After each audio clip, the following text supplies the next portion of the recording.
Hello guys! Hello sa ating mga tagapanood. So yan po ang proseso kung paano gawin ang bricks gamit ang simento.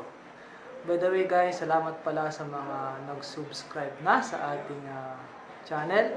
At sa mga hindi pa nagsusubscribe, ay pwede nyo rin pindutin yung subscribe.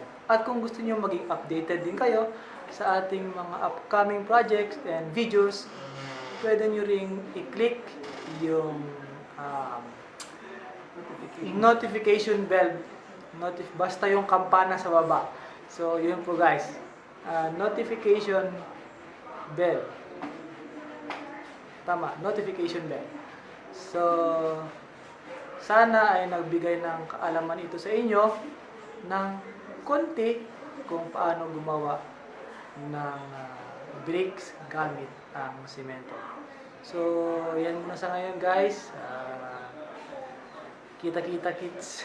Kita-kita kits sa mga susunod pa nating mga project. So, God bless and salamat sa panonood.